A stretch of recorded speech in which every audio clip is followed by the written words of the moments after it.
is. It really opened my eyes. It's probably the best way to put it. And I have a somewhat of a different perspective now, having gone through that class. And I would also like to say that Captain Davis, it's a um, first class experience. All of the officers are top notch and very humble and respectful. And anybody that has an opportunity to do so, I would suggest that you participate in that class. It really opens your eyes. Thank you. So let me get on my soapbox for 2 seconds. So I've been in law enforcement for 20 years now, and law enforcement has taken a complete 180 in that 20 years. You know, when I grew up, I didn't want to do anything other than be a police officer. I wanted to go to college, and when I graduated from college, I wanted to be a police officer, and I really wanted to be a state trooper in Pennsylvania. And I had the opportunity to do that. I had the opportunity to leave this agency and go to the FBI. I've had some phenomenal opportunities offered to me.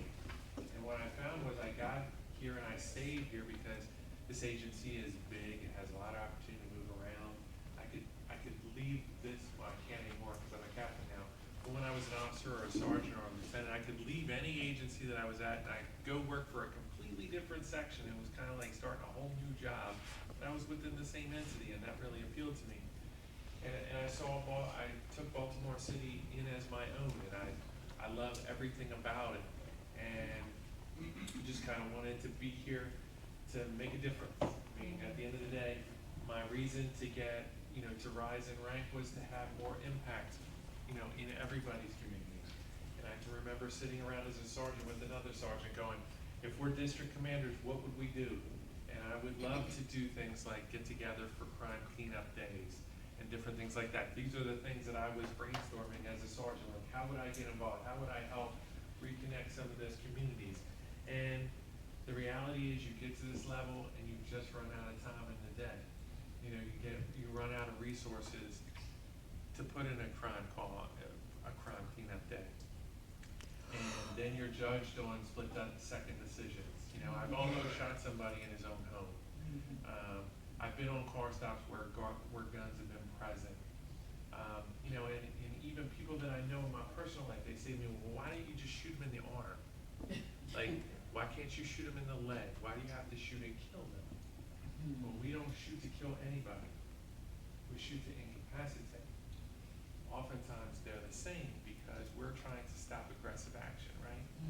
We perceive a threat either to ourselves or to the community. And by putting on this uniform, I have taken an oath to protect anyone in here with my life. Right? That's the reality. If someone's got a gun to your head, or somebody's trying to rob your house, or somebody's trying to steal your car, I will lay down my life for you. That's what this said. We've kind of lost sight of that as a community because we see all these big ticket items on the media, and the media loves to take this one inflamed incident where they have this small snippet of video. And I'm not saying that they were all right. There were some bad decisions made across the entire country where people unfortunately have lost their lives and they will never come back. And I get that. It's a big responsibility. That being said, that officer, I don't know a single officer that I've been in this profession for 20 years that walks out the door with any level of malice in their heart. They're doing it for the same reason that I'm doing it. So, and whether or not that officer killed someone or had to take a life, he then has to live with that for the rest of his life, and chances are he's not returning to the job. So, on Matt's comment, it gives me an opportunity to segue into that. I appreciate all of you, and I know that you all appreciate me, which is why you're here, because you want to be involved in the community, and we want to work together to fix problems. And that's what we do moving forward into 2017. If you have individual issues, write them down. You have my cell phone. If you don't have my cell phone, I'd be shocked. And by now, if you've been to any meetings, I've given it out every meeting I've been in. Like Mr. Mitchell says, I'm responsive. Unfortunately or fortunately, I get some time off periodically. If I can't get back to your answer, I'll get you an answer. Okay, I can deal with your problem. Matt, you had something else to I say? just wanted to piggyback to what you said, coming in houses and making decisions.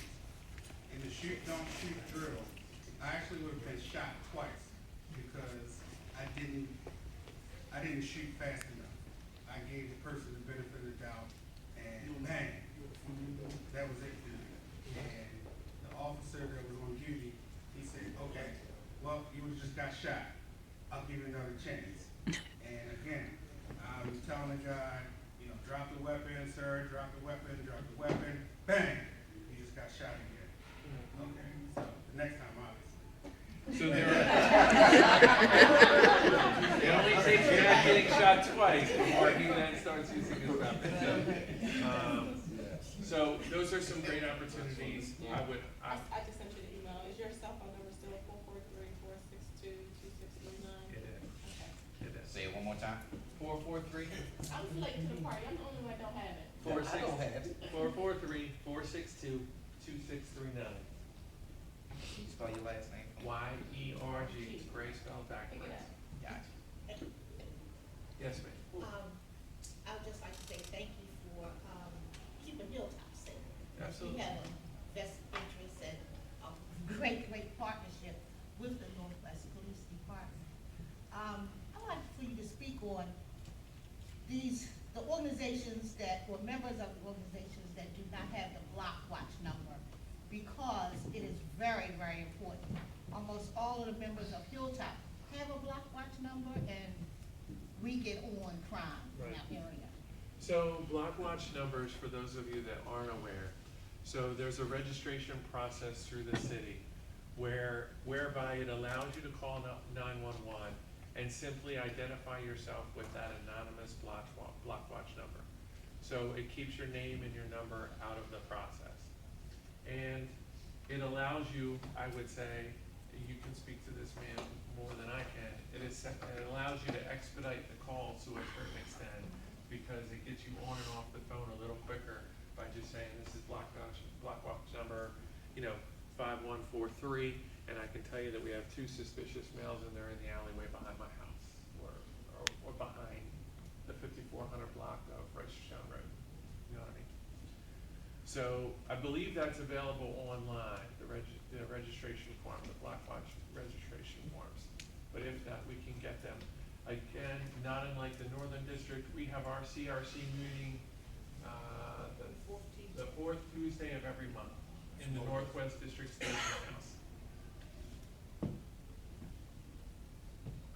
Yeah, Can you give, Major Gibson's cell number, I can. One second. please? What time is that meeting? Which meeting? 7 o'clock. Folks, while he's giving Here. Major Gibson, phone number to Steve.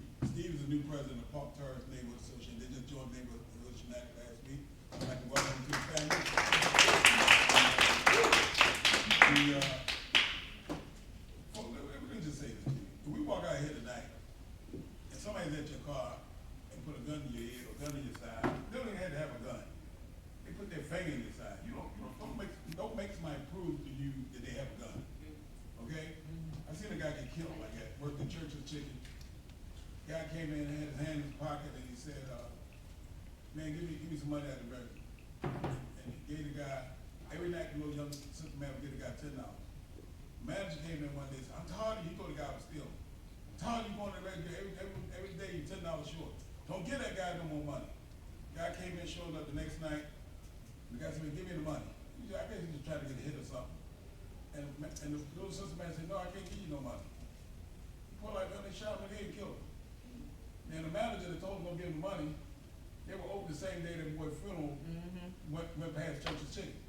So I'm saying, don't get it in this. This is money, other people's businesses. You only got one life. And I guarantee if you walk out there today and something happened, the first thing you're gonna do is call the police. I know what I'm gonna do. And I got a gun, and I got a permit to carry a gun. I'm gonna call the police. So, are police perfect? No. They're never perfect. But they're here to protect us, just like Captain Yerg said, and I'm gonna tell you, I've never, ever called this man or called Major Lord and they have not responded. In fact, in one instance, we had a big problem over there, They came and they found a gun and 2 grams of cocaine in the house. And I was so glad they got them doggone people out of there that I was just overjoyed about it. Because I knew it would create a problem. But you got to call. It takes courage to call. You read what I put in the newspaper? It takes courage to do certain things. You want these drugs out of your neighborhood, it takes courage to pick up that phone. It takes courage to look somebody in the face and say, pull your pants up. It takes courage, it doesn't take courage to sit there and do nothing. And then we sit there and complain and say, for this person, up there in the COP program above the old Parkway, you know how many volunteers they got in that program? 300. And you ask why is that neighborhood safer than our neighborhood? You know how many we got? Maybe about 10, 15 on a good day. Now the COP meeting is gonna be next Thursday at the Northwest Police Station at 6 o'clock. We got binoculars, we got flashlights, we got books, we got every doggone thing you need to keep the drugs out of your neighborhood. But one thing we don't have, and we got to get it, is courage. If you don't have the courage to live in your own house and be safe from out doing it, that is a problem. If you don't have the courage to speak up for your kids, that's a problem. Or your grandkids. We are the reason why we have crime in our neighborhood. They're not coming in my block. I don't give a damn who they could be the biggest drug dealers in America. You're not coming in my block. You want to sell drugs, you go to the next block. But you're not coming in my block. And you got to have the same type of attitude. Because the next day they'll be in your block, they're going to be in front of your house, then they're going to be inside your house. And then somebody's going to get hurt. So that's when you're going to say, I wish I had done something 2 months ago, 3 months ago, whenever.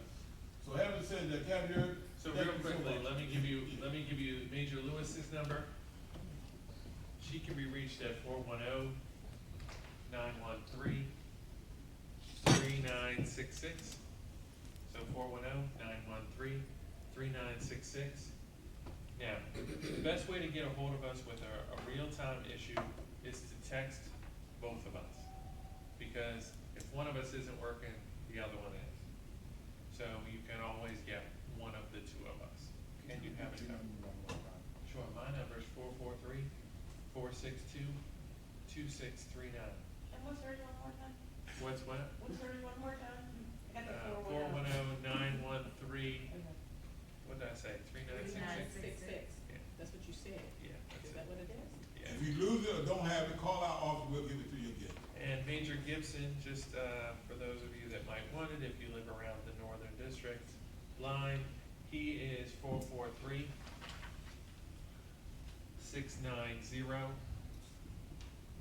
Is that the number you have? Yes, she gave us. Alright, wanna make sure I'm not giving out his personal number, next thing you know, you're blowing out my phone. You can give that out too. 443-690-7177. And on a last note, thank you all, okay? It makes it easy for us to invest in communities that wanna help us. So the fact that you're all here and taking time out of a normal Tuesday night, I appreciate it.